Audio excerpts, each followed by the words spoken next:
La dynamique des écosystèmes. Bilan. Dans un écosystème, il y a des facteurs abiotiques. Éclairement, température, humidité, nature du sol.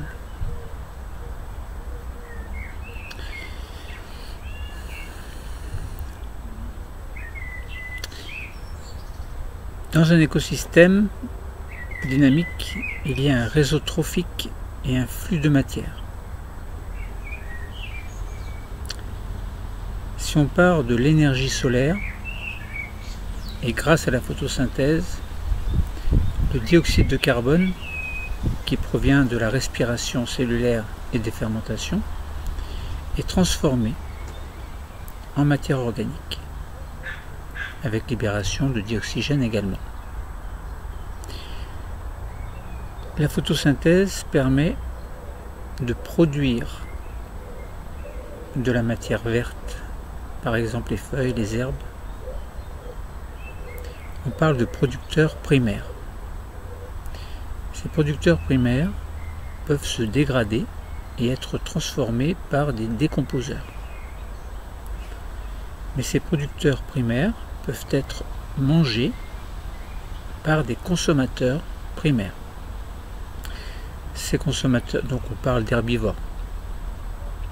Ces consommateurs primaires peuvent eux-mêmes être mangés par des consommateurs secondaires. Alors ce sont par exemple les carnivores. Les carnivores, donc consommateurs secondaires, vont manger les consommateurs primaires, c'est-à-dire les herbivores. Un lion mange une antilope par exemple.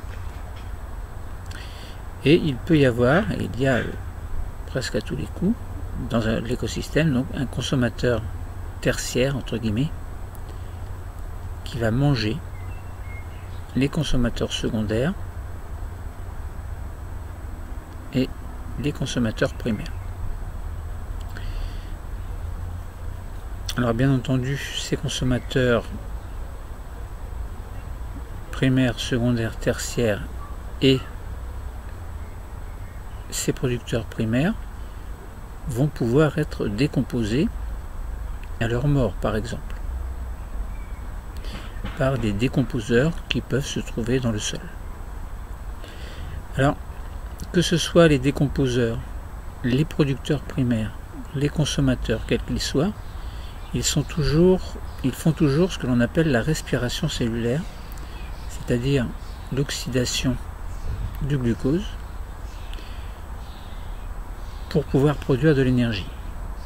Donc, certains font aussi ce que l'on appelle la fermentation. Alors, même principe, production de dioxyde de carbone.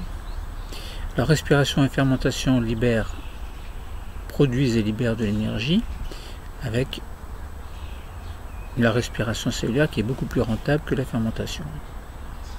Alors cette production d'énergie se fait sous forme de molécules d'adénosine triphosphate, ou on dit aussi ATP. Donc voilà pour ce réseau trophique et ce flux de matière décrit brièvement, sans insister sur les détails. Alors, dans un écosystème, on a dit qu'il y a des facteurs abiotiques, mais il y a des facteurs biotiques. Alors, on ne dit pas facteurs biotiques, on dit plutôt des éléments biotiques ou des êtres vivants biotiques. Bio, c'est la vie, en fait. Donc, il y a des interactions biotiques, c'est-à-dire des interactions entre les êtres vivants.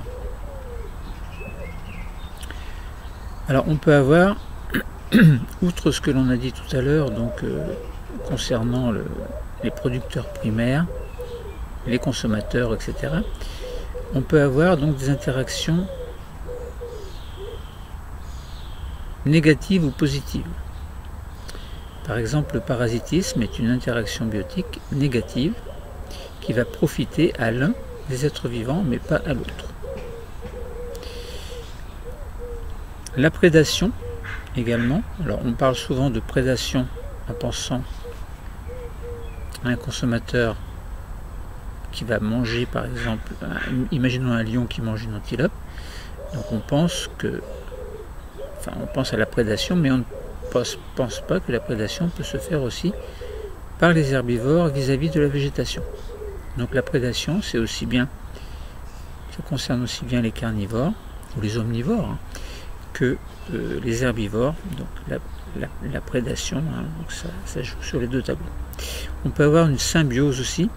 Ça veut dire qu'on a deux êtres vivants qui vont avoir besoin l'un de l'autre. L'un apporte des choses à l'autre et vice versa. Bon. Voilà pour une description brève.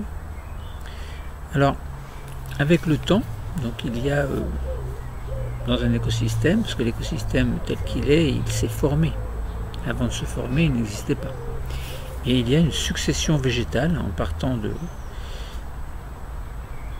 d'espèces pionnières. On va avoir établissement par exemple d'une forêt sur quelques années, 50 ans, 100 ans, ça dépend. Donc on a une strate herbacée, donc des plantes pionnières, des animaux pionniers également qui vont venir s'installer dans cet écosystème particulier et qui va se transformer avec le temps. Pourquoi? Parce que des graines d'arbres vont germer, des arbres vont grandir de plus en plus, il va y avoir donc une compétition pour les emplacements, et puis on finira par avoir finalement une forêt relativement importante qui peut éventuellement subir des désastres. Alors c'est le cas par exemple des incendies, et dans ce cas, ces terrains, ces forêts ont une capacité plus ou moins importante de ce que l'on appelle la résilience, c'est-à-dire à se restructurer, à se former à partir des restes que l'incendie a bien voulu laisser. Donc, dans cette dynamique des écosystèmes, on peut raisonner sur plusieurs tableaux, 5 tableaux en fait. L'écosystème, alors, ça c'est... Ce sont les avantages de la campagne, c'est qu'il y a toutes sortes de bruits. Alors, l'écosystème, c'est un ensemble structuré entre le milieu et les êtres vivants. Alors le milieu c'est le biotope et les êtres vivants c'est la biocénose. Alors biocénose qui englobe aussi bien le monde végétal, donc le monde végétal, que le monde animal. La faune et la flore en fait. La biocénose globalement c'est la faune et la flore. Bon, mais pas que ça parce que bon il y a également on parle des bactéries, des champignons, des parasites, etc., etc. Donc il faut faire la part des choses entre ce qui est animal et ce qui ne l'est pas. Mais quoi qu'il en soit, tout ce qui est vivant fait partie de la biocénose. Et tout ce qui est représenté comme paramètre dans un milieu correspond au biotope. Donc il y a des interactions entre les êtres vivants. Il y a des stocks et des flux de matière au sein d'un écosystème. L'effet des écosystèmes sur les cycles biogéochimiques est évidemment très important. Et il y a des développements et des perturbations, des résiliences également, des écosystèmes, lorsque ceux-ci subissent plus ou moins des catastrophes. Alors si on prend une forêt, par exemple, donc un écosystème forestier, eh bien, c'est formé par des êtres vivants, comme je vous l'ai dit précédemment, correspondant à la biocénose. Et le biotope correspond lui au milieu dans lequel vivent ces êtres vivants, c'est-à-dire cette biocénose. Il y a des conditions physiques et chimiques qui représentent ce que l'on appelle des paramètres abiotiques, et il y a ce qui est dû aux êtres vivants et qui correspond aux facteurs biotiques. Donc que ce soit les paramètres abiotiques ou les facteurs biotiques, ils influent toujours sur la biodiversité et de ce fait-là sur la répartition des êtres vivants au sein des écosystèmes. Concernant les interactions, donc ça concernait donc l'écosystème, on a vu que c'était un ensemble structuré entre les êtres vivants et leur milieu. Concernant les interactions entre le sein de la biocénose, donc au niveau des êtres vivants, eh bien, les êtres vivants dans un écosystème sont toujours en interaction. Il y a ce que l'on appelle donc une pyramide alimentaire, chaîne alimentaire, etc. Donc il y a des relations d'ordre plus ou moins d'ordre différent, enfin d'ordre plus ou moins important selon l'écosystème. Alors ces interactions peuvent se nommer en termes de compétition. Alors on peut avoir compétition pour le territoire, compétition de différentes espèces par rapport à l'eau, par rapport à l'alimentation, par rapport aux abris, par rapport etc., etc. Il y a également donc des interactions qui s'expliquent en termes de prédation et de parasitisme. On parle d'exploitation. Ça veut dire que des êtres vivants qui vont faire la prédation et le parasitisme pour exploiter certains autres êtres vivants. Alors je vérifie. Si je bouge, je vérifie que c'est bien. Oui. En fait, il ne faut pas que je bouge trop. Donc encore, on peut avoir donc, dans le cas de la symbiose, voilà, je vérifie encore. Ouais, ça va. Donc dans le cas de la symbiose, on a ce que l'on appelle une coopération. Et ces interactions vont déterminer au niveau de l'écosystème, donc ce que l'on appelle l'organisation, le fonctionnement et la dynamique des écosystèmes. Je vais m'installer. Je profitais du beau temps pour me mettre à l'extérieur. Voilà. Alors donc ça concernait donc les interactions entre les êtres vivants. Maintenant essayons de voir ce qui concerne les flux. Donc au sein d'un écosystème, donc les flux de matière et les stocks de matière. Les êtres vivants constituent tous ensemble un stock de matière vivante au sein de cet écosystème. C'est ce que l'on appelle la biomasse. Cette biomasse, elle est construite par les êtres vivants eux-mêmes. Alors on a toujours ce que l'on appelle les autotrophes qui servent de base, hein. Donc pour fabriquer de la matière organique qui sera utilisée par les hétérotrophes. Donc la biomasse, hein, c'est ce que représentent les êtres vivants qui sont un stock de matière vivante. Alors ça fait un peu bizarre de parler comme ça, hein, mais bon, c'est comme ça. Les êtres vivants donc génèrent des flux de matière qui vont circuler d'un niveau à un autre et on parle de réseau trophique. La photosynthèse et la respiration cellulaire donc, sont des mécanismes qui sont très importants. La photosynthèse se réalise bien entendu par des végétaux chlorophylliens, donc tout ce qui est vert par exemple, mais pas que le vert, donc qui va permettre de produire du dioxygène, mais surtout, pas surtout, mais en parallèle produire de la matière organique, qui sera bien sûr une source de nourriture pour les hétérotrophes, mais pour également eux-mêmes, pour les autotrophes. Parce que s'ils produisent des matières organiques et de l'oxygène, c'est pour eux-mêmes. Maintenant, d'autres êtres vivants peuvent en profiter, puisque au sein d'un écosystème, il y a ce réseau trophique, c'est-à-dire une interdépendance entre tous les êtres vivants. Donc, matière organique, hein, très importante, et dioxygène, qui est produite par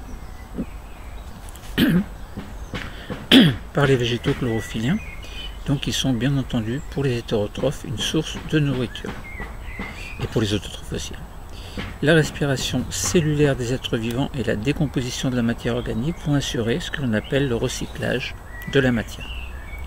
Alors on introduit dans la fermentation également. Donc ça correspondait au sein d'un écosystème au flux de matière et au stock de matière que l'on appelait la biomasse. Flux de matière, pourquoi? Parce qu'il y a des interactions trophiques au sein d'un écosystème. Ensuite, passons à ce que l'on appelle les cycles biogéochimiques. Donc pour un écosystème, on peut établir ce que l'on appelle un bilan d'entrée et de sortie de matière. Donc il y a des flux entrants, des flux sortants. Et donc c'est ce que, au niveau de l'écosystème, ce bilan va déterminer un effet global. Par exemple, si on parle du cycle du carbone, mais on pourrait prendre n'importe quel autre cycle de l'azote, etc. Donc si on prend le cycle du carbone, donc les forêts vont jouer le rôle de puits de carbone, source de carbone. Pourquoi? Parce que à partir du dioxyde de carbone, la photosynthèse va permettre la production de molécules organiques. Or, qui dit molécules organiques dit présence d'atomes de carbone. Donc les forêts sont des puits de carbone, puisque les arbres résultent de la photosynthèse, par exemple. Donc toutes les différentes strates, qu'elles soient herbacées ou au niveau des arbres, également donc, vont produire donc, de la matière organique donc, contenant du carbone. On a donc bien au niveau de ces forêts donc, des puits de carbone. Il n'y a pas dans les forêts, évidemment. Donc l'ensemble de l'écosystème forestier absorbe plus de CO2 qu'il n'en rejette. Je suis mal installé. Ça va, Michel? Je dis ça parce que je sais que Michel m'écoute de temps en temps. Alors, développement, perturbation et résilience des écosystèmes, ce sera notre dernier point, puisqu'on vient de voir donc l'effet des écosystèmes sur les cycles biogéochimiques de manière globale, évidemment. Alors, si on parle d'équilibre dynamique, donc on parle d'écosystèmes. Dans les écosystèmes, il y a un équilibre dynamique, donc ce sont des ensembles d'êtres vivants mélangés au sein d'un biotope, donc biocénose et biotope, donc dans ces écosystèmes qui sont en équilibre dynamique, puisqu'on parle bien de la dynamique des écosystèmes. Cette dynamique va évoluer dans l'espace et dans le temps. Donc on peut déterminer pour un écosystème naturel différents stades qui vont constituer ce que l'on appelle une succession écologique. Et cet équilibre peut être perturbé par différents facteurs. Par exemple, tout à l'heure on avait parlé des incendies, mais on peut avoir des facteurs internes et des facteurs externes. Facteurs externes, par exemple, ça peut être des catastrophes naturelles, des incendies, mais également facteurs internes qui peuvent être des maladies.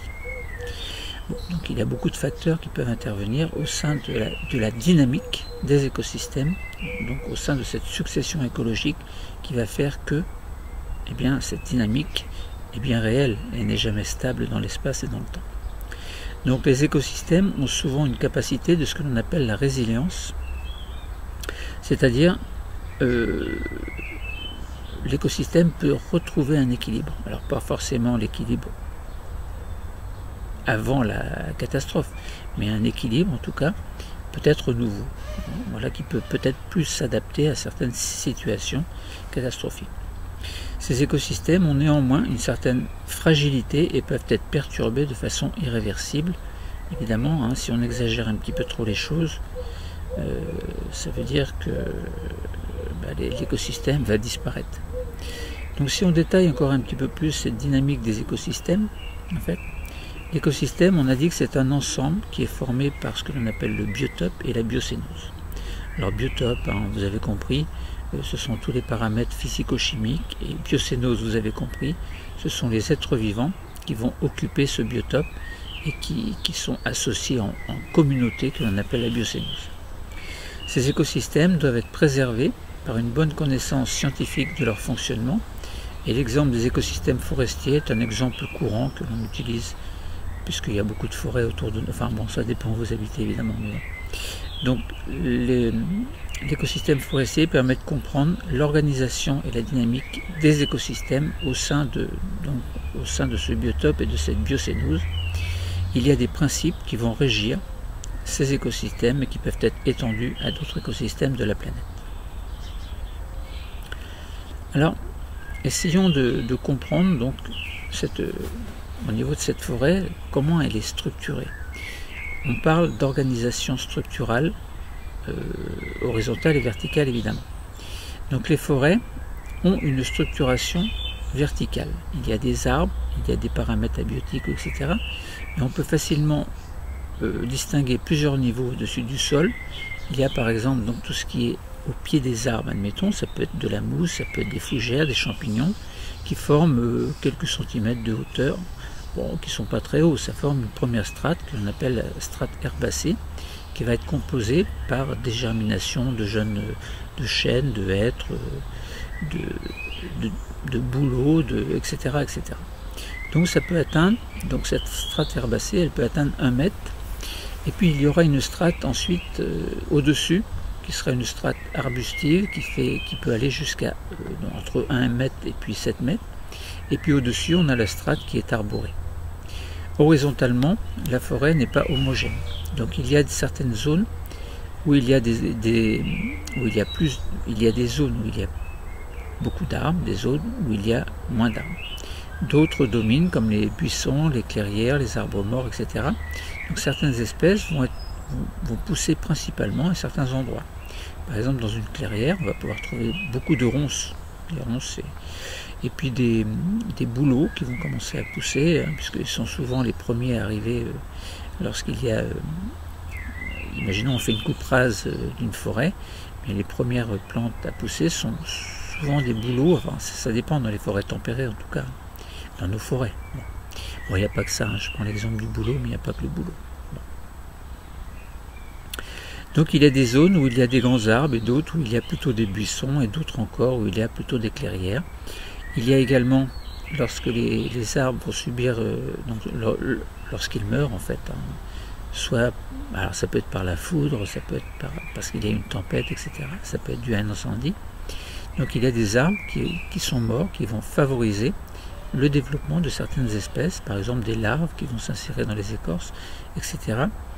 Mais ça peut être également des espèces qu'on va trouver dans les lisières qui vont délimiter les bordures extérieures de la forêt et qui vont cheminer, par exemple, tout doucement dans les campagnes, par exemple de Normandie ou ailleurs.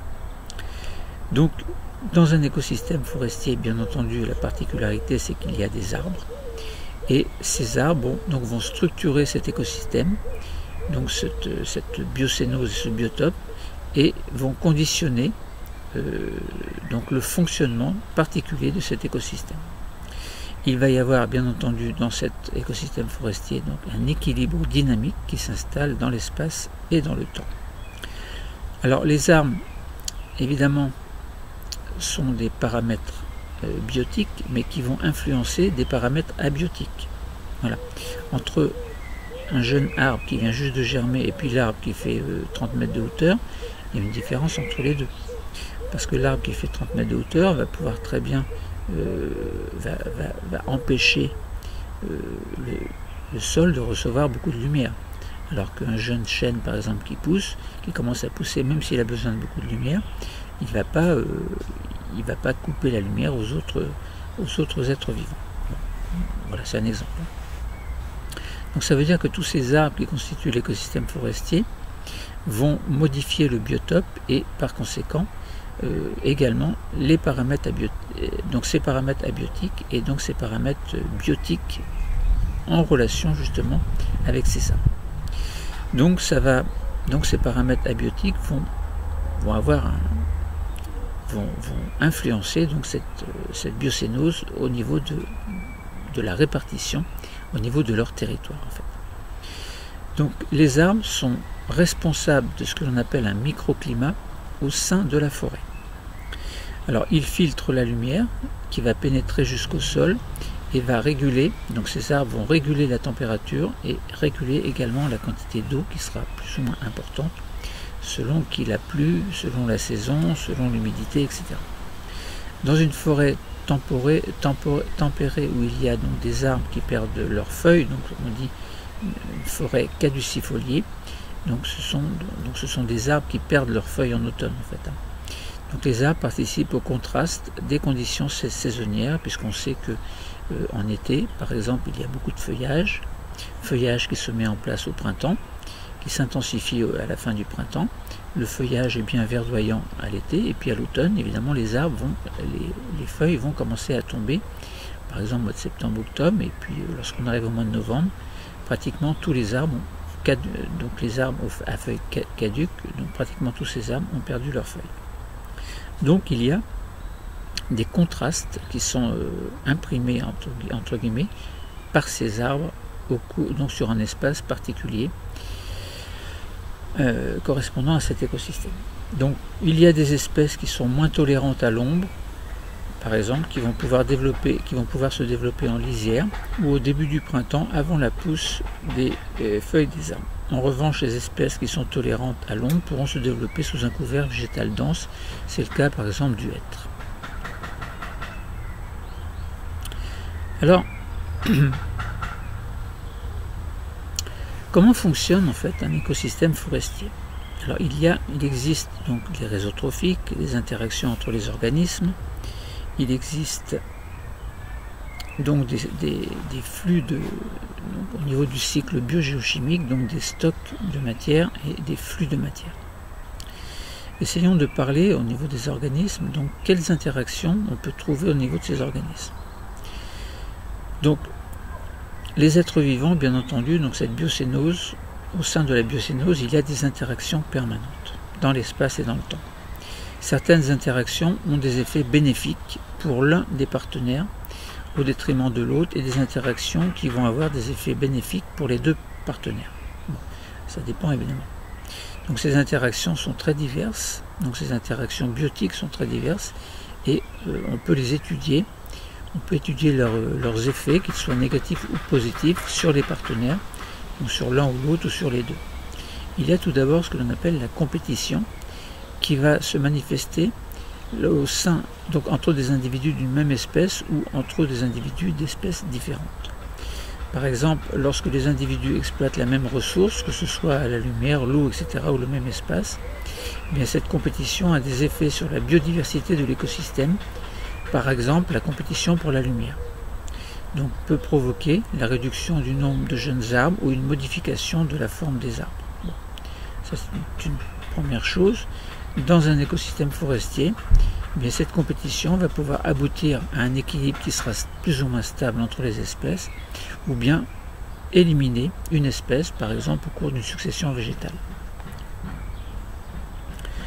Alors, si on parle, deuxième chose, donc, du parasitisme, eh bien, les êtres vivants parasites vont vivre aux dépens d'un autre. Alors on peut étudier par exemple les galles.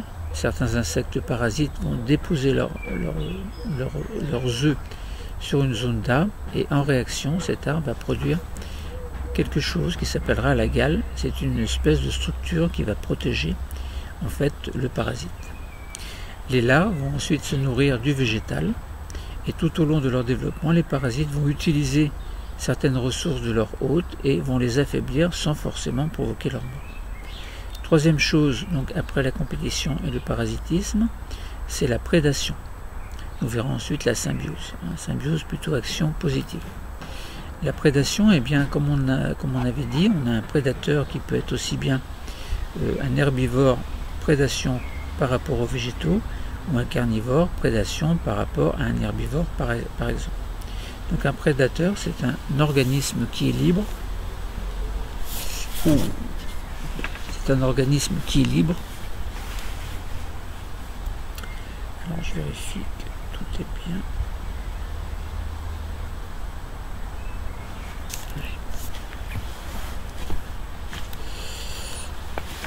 Le temps commence à se gâter.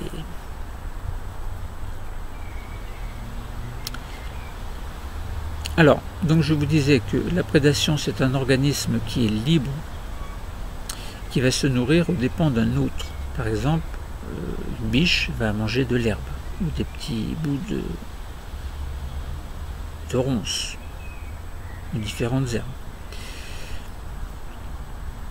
Alors, la prédation inclut les herbivores. On n'y pense pas toujours, mais les herbivores sont des prédateurs des herbes. Ça fait bizarre de dire ça. Alors les effectifs des populations de prédateurs et de proies vont évoluer de manière dépendante. Plus il y a d'herbivores, plus il y aura de carnivores. Il y a une espèce d'équilibre qui va se faire, qui est cyclique et qui va être décalé dans l'espace et dans le temps. Par exemple, entre les grands herbivores de la forêt et les strates herbacées et arbustives, il va y avoir ce que l'on appelle une pression d'herbivorie. La symbiose, c'est plutôt positif. Cette relation désigne une association qui est durable, à bénéfice réciproque pour les deux êtres vivants. Alors ça peut être trois des fois. La majorité des plantes vont vivre en symbiose avec des champignons et ou des bactéries. Et si on parle de mycorhizes, eh bien ce sont des associations entre des filaments de champignons et des racines de végétaux qui vont favoriser l'alimentation en eau et en sels minéraux pour la plante, qui en échange vont fournir de la matière organique aux champignons. Donc certaines bactéries symbiotiques vont faciliter l'assimilation de molécules azotées. Donc voilà pour les interactions entre les organismes. On a parlé de compétition, on a parlé de parasitisme, de prédation et de symbiose. Alors évidemment, compétition, parasitisme et prédation sont plutôt négatifs, alors que la symbiose est plutôt positive. Ensuite, on avait dit qu'il y a un réseau trophique. Il y a des réseaux trophiques en fait au sein d'un écosystème. Le réseau trophique, c'est quoi? Eh bien, c'est un ensemble de relations alimentaires entre les individus d'un écosystème. Autrement dit, on a une certaine biocénose, eh bien, bien, au niveau de cette biocénose, et dans un biotope particulier, on a ce réseau trophique. Donc ce sont des chaînes de circulation de matière et d'énergie au sein d'une biocénose. Donc on parle souvent de pyramide alimentaire, de chaîne alimentaire en forme de pyramide, avec à la base tout ce qui est plutôt producteur primaire, donc les herbes, etc. Et au sommet, donc le super prédateur, qui sera donc un consommateur, qui sera situé en haut de la chaîne, donc de la chaîne alimentaire. Donc au niveau d'un réseau trophique, on peut trouver différents niveaux. On avait dit qu'il y avait les producteurs primaires, donc ce sont des végétaux chlorophylliens, donc ils vont produire de la matière organique par photosynthèse. On les appelle des autotrophes parce qu'ils se suffisent à eux-mêmes. Donc ils utilisent leur propre énergie fabriquée à partir de l'énergie lumineuse, donc grâce à la photosynthèse, donc pour fabriquer et à partir de la matière minérale, donc à partir du dioxyde de carbone également, donc fabriquer de la matière organique grâce à ce merveilleux mécanisme que l'on appelle la photosynthèse. Ensuite, il y aura les consommateurs, donc différents types de consommateurs. Consommateurs, les herbivores vont consommer l'herbe et les carnivores vont consommer les autres animaux. Donc les consommateurs sont toujours des hétérotrophes et ils ne fabriquent pas eux-mêmes leur matière organique, mais leur matière organique doit provenir des autotrophes, c'est-à-dire des végétaux. Donc ces hétérotrophes vont se nourrir de matière organique et vont dépendre entièrement de ces producteurs primaires. Il y a ensuite souvent au niveau du sol, mais pas que dans le sol, des décomposeurs qui sont des consommateurs qui vont avoir un rôle particulier. Alors ils sont hétérotrophes, ils vont transformer la matière organique morte, donc si un chevreuil meurt, si un arbre meurt, etc., et bien cette matière organique va mourir. Pourquoi? Parce que les cellules ne fonctionnent plus. Et bien cette matière organique morte va être transformée en matière minérale et permettre donc ce qui va permettre le recyclage de cette matière organique sous forme de matière minérale qui va être puisée par exemple par les arbres. Ah, il pleut. Donc ces décomposeurs vont jouer un rôle fondamental dans le sol et vont participer activement à la formation du sol également, par exemple en formant de l'humus. Donc lorsque l'on étudie les réseaux trophiques, eh bien, on peut caractériser le fonctionnement et la dynamique d'un écosystème. En effet, dans tous les écosystèmes, la matière constituant les êtres vivants est constamment transférée et recyclée à la fois dans l'espace et dans le temps. Ensuite, on avait également parlé au niveau de ces cycles biogéochimiques d'un stock de matière et de flux de matière en fait, au niveau de ces écosystèmes. La biomasse, on avait dit, c'était la masse des êtres vivants, donc stockée dans un écosystème. Donc ça concerne aussi bien les végétaux que les animaux, et on peut quantifier la masse d'une espèce, d'un groupe plus vaste ou encore d'un niveau trophique dans sa totalité. On peut également estimer la biomasse totale de la biocénose d'un écosystème, évidemment. Alors c'est pas toujours évident à faire. La biomasse, donc c'est une description statique de la biocénose qui définit des stocks de matière.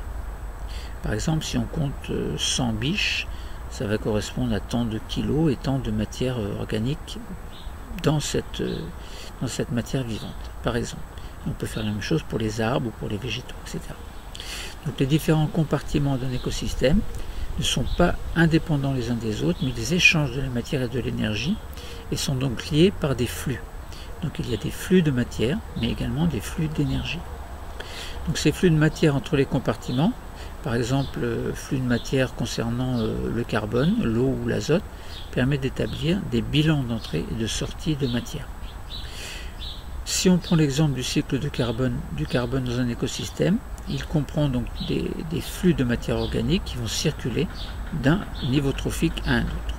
Donc on se souvient qu'il y a bien la pyramide alimentaire et qu'il y a une chaîne alimentaire, c'est-à-dire que tout le monde se mange en fait, globalement. Donc l'entrée du carbone dans l'écosystème est due à l'assimilation du dioxyde de carbone par les végétaux grâce à la fonction chlorophyllienne de ces végétaux, comme on l'avait dit précédemment. Et bien ce carbone donc, qui a été fabriqué va ressortir sous forme de CO2 grâce à la respiration cellulaire qui, on le rappelle, permet de produire de l'énergie avec un rejet de 2 déchets qui sont l'eau et le dioxyde de carbone. Donc, du fait de la respiration cellulaire des êtres vivants et des processus de décomposition de la biomasse, eh bien, ce carbone va bien ressortir sous forme de dioxyde de carbone. Si on prend un élément donné, eh bien, le bilan entre la sortie de l'écosystème, entre l'entrée et la sortie de l'écosystème, détermine si cet écosystème est un puits ou une source, puits de carbone ou source de carbone. Grâce à l'importance de la fonction donc, des végétaux, donc au niveau de la photosynthèse, eh bien, les forêts, même âgées, sont des puits de dioxyde de carbone. Les écosystèmes forestiers participent aussi activement au cycle de l'eau, du fait notamment de l'importance de la transpiration foliaire et donc de la transpiration foliaire.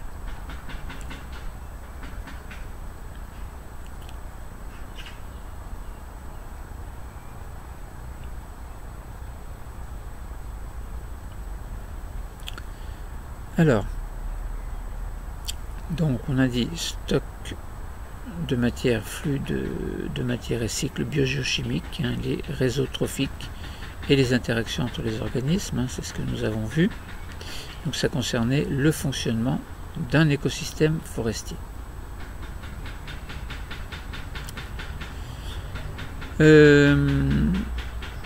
Ensuite, il nous reste à voir donc, le développement de la forêt, et on avait parlé de résilience, on avait parlé de perturbation.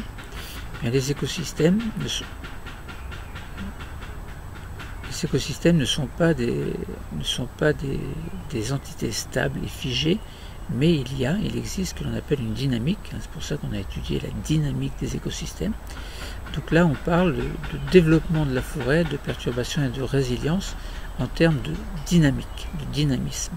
Alors pas dynamisme, c'est pas tout à fait la même chose. La mise en place d'une forêt se fait à travers certains stades que l'on appelle des successions écologiques. Et au stade final, on a ce que l'on appelle le climax. Ce climax, il est supposé être un stade d'équilibre optimal, par exemple de la forêt. Suite à une résilience, on peut également essayer de retrouver ce climax. Mais ce climax, enfin ce stade d'équilibre optimal, en fait, en réalité, il s'agit plutôt d'un concept théorique qui permet de comprendre l'évolution de l'écosystème. Pourquoi? Parce que on a toujours une évolution dans l'espace et dans le temps. C'est jamais la même chose d'un jour à l'autre.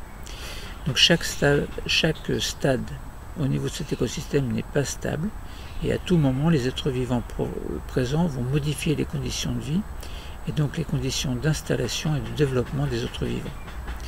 Donc les forêts, les arbres jouent un rôle fondamental dans cette dynamique des écosystèmes et dans l'établissement de ce climax qui n'est jamais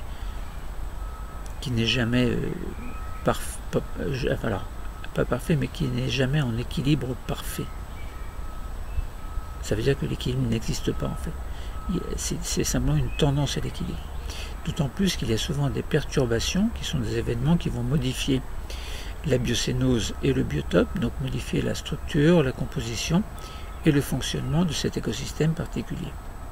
Il y a des perturbations qui peuvent être d'origine naturelle, ça peut être les incendies, les maladies, les tempêtes, ou bien provoquées par l'homme, par exemple exploitation, pollution, des incendies qui sont malheureusement quelquefois criminels.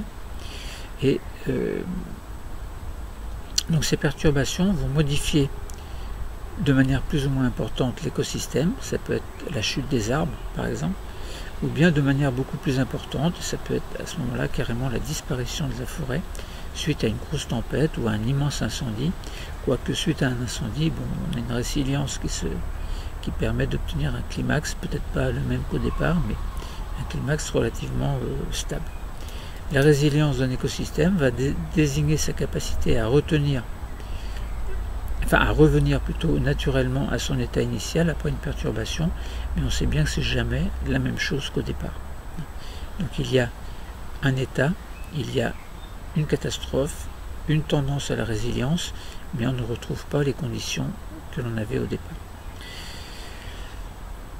Donc il y a un réseau d'interactions qui est très complexe. Il y a dans ces interactions également ce que l'on appelle la diversité génétique et la diversité fonctionnelle de l'écosystème qui va favoriser cette résilience. Les forêts sont des écosystèmes particulièrement riches et complexes qui montrent une résilience importante. Donc, voilà.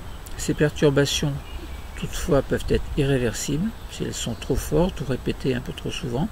Elles peuvent provoquer des modifications trop importantes pour que l'écosystème puisse se régénérer. À ce moment-là, on n'obtient pas vraiment de climax, qu'il soit identique ou non à ce qu'il était au départ.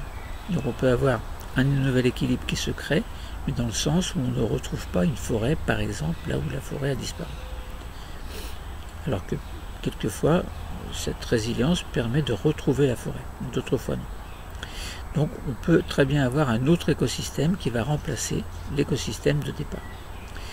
Donc c'est ce qui se passe lorsqu'il y a le processus de désertification, par exemple, où à ce moment-là, on aura un écosystème désert plutôt que d'avoir un écosystème forestier, par exemple. Alors ça dépend des latitudes, des longitudes également. Un écosystème va se caractériser par un équilibre dynamique qui est toujours bousculé par des facteurs internes et externes, mais le plus souvent capable de résilience, mais ce qui n'est pas toujours le cas non plus. Bon voilà, je crois que nous avons fait à peu près le tour de cette dynamique des écosystèmes. Nous avons vu donc le développement de la forêt, perturbation et résilience. Nous avons vu qu'il y a des stocks de matière, des flux de matière, et il y a ce que l'on appelle les cycles biogéochimiques. Nous avons parlé donc des réseaux trophiques, nous avons parlé des interactions entre les organismes correspondant au fonctionnement de l'écosystème forestier, et nous avons également bien sûr parlé de la structuration verticale et horizontale de la forêt. Donc voilà, donc dans cette dynamique des écosystèmes, il faut rappeler qu'on a les facteurs abiotiques, par exemple l'éclairement, la température, l'humidité et la nature du sol, qu'il y a donc un réseau trophique qui va se mettre en place. Donc, il y aura des interactions biotiques alors qui seront plus ou moins, qui sont négatives ou positives. Par exemple, le parasitisme et la prédation sont négatives, mais la prédation négative si on veut, oui, mais ça permet de nourrir les êtres vivants. Le parasitisme, ça influence, c'est plutôt bénéfique à un seul des deux êtres vivants. Quant à la symbiose, eh bien, les interactions sont bénéfiques pour les deux êtres vivants. Et il y a bien sûr le réseau trophique qui correspond à un flux de matière et d'énergie. À partir de l'énergie solaire et grâce au CO2, il y a production par photosynthèse donc de matière organique par ces producteurs primaires qui vont pouvoir soit être décomposés, soit subir la loi des consommateurs. Ces consommateurs également suivent la loi d'autres consommateurs qui seront des prédateurs. Donc respiration cellulaire et fermentation permettent de libérer ce CO2 et le dioxygène lui permet de faire ce que l'on appelle la respiration cellulaire, donc d'apporter de l'énergie aux êtres vivants. Bon voilà, donc CO2, photosynthèse, matière organique, etc. La dynamique des écosystèmes, le cours est terminé. Merci.